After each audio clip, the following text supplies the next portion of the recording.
What's up guys, hope you're doing great. It's your boy Kobe Shots. In today's video, we're going to talk about something that's still relevant. Yes, in my opinion, I'm sure that you're also going to share in that idea that's still relevant. And if you're starting out in photography, this beast of a camera, the Canon EOS 6D, is going to be your perfect bet. Let's get right into it. First of all, let's simply look at these pictures. Aren't they so beautiful?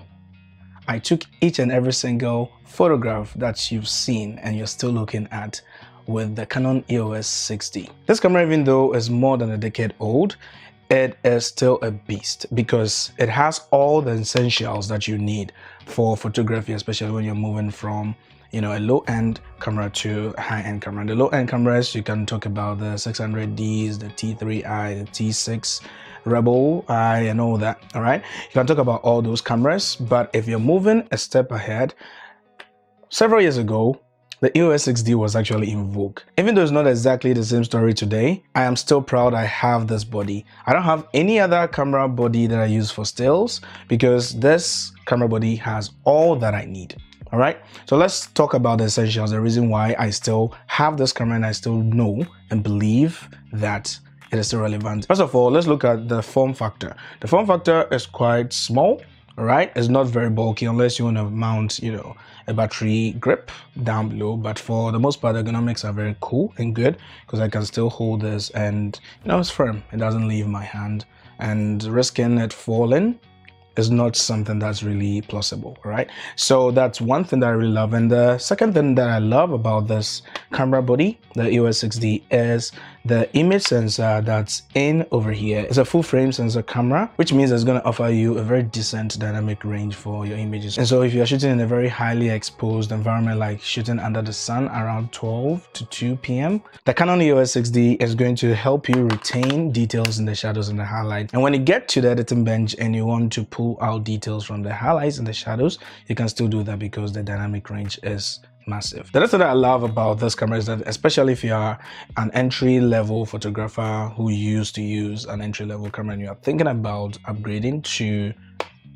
a very decent, upgrade to enhance your productivity, the EOS 6D is the best bet because it doesn't have too many buttons here and there that will bombard you with complexities, but the buttons are very self-explanatory. That's something that I really love, and Canon actually prides over when they are marketing their products because they don't put a lot of things around. And when you look at the interface, you get very simple and decent, interface that's self-explanatory, which isn't so complicated to understand. So it's basically something very good I would recommend. And for that reason, if you're jumping from an entry level to a much professional trade, the EOS 6D is a good upgrade. I've been using this for a better part of my photography journey, and I'll say that all that I've done with this camera body is that it has been accompanied by three major lenses that I've been using.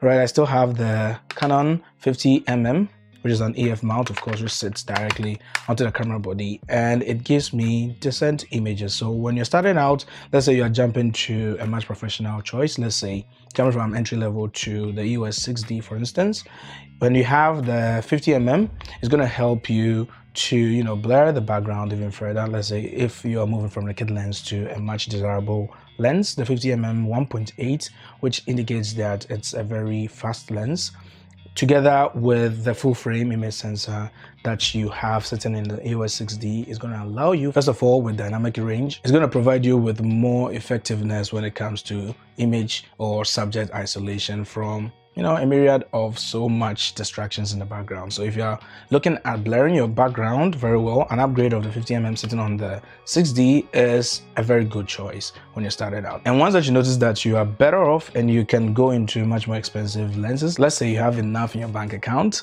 I'm going to recommend the 85mm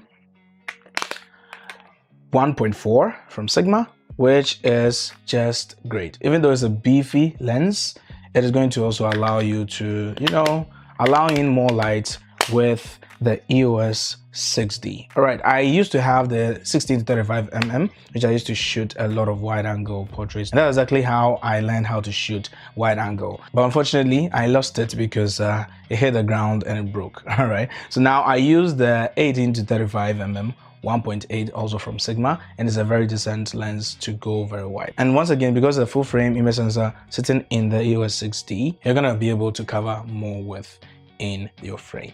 Alright, so all these cameras that are newly introduced onto the market, for photographers, if you look at them and you compare them to the EOS 6D, you're going to be convinced that all the new technology and the new features that they exhibit or they boast of, even though they are remarkable and they are like music to the ears, the EOS 6D can still stand a chance even in this year, because you have all that it takes to take images. Fine. Cameras come out and they yield a lot of positive remarks, they yield a lot of positive results when it comes to your images, and depending on what you're shooting, let's say for instance you're shooting portraits, the EOS 6D can do massively well. A 20.2 megapixel is just enough, and that's what you actually get from the EOS 6D. However, the only thing that I wish the EOS 6D could do was to shoot a lot of images per second, which is the burst mode. So when you shoot in burst mode, all that you get is 4.5 pictures in a second, which I would say if you're not a sports photographer or subject that are in continuous fast motion, I would say that the EOS 6D is just a great camera for you. If you shoot beauty portraits, food, lifestyle portraits, architecture, landscape, the EOS 6D still works perfectly well even in this year. One other thing that is very important to also mention is that because it's a full frame image sensor sitting in this camera body, the EOS 6D, is going to allow you to take out or to reduce the risk of getting a lot of noise in your images when you increase the ISO. So let's say a decent ISO reading of 1000 or 1600 will still be decent, and your images can still be usable because it's a full frame image sensor sitting in this, because the low light performance is just great. Thank you very much for watching this video to the very end. If you enjoyed it, please give it a thumbs up, and of course if you like the EOS 6D, tell me in the comments down below. Let me know what you think. I've been using this for a better part of my photography journey and I still love it. I still actually use it, which following up to this video is a photo shoot that I did with the Canon EOS 6D, and you're going to love the results that it yielded. And so don't forget to subscribe, turn on the post notification button. I'm going to catch you next time in the next video. Have a wonderful day. See ya.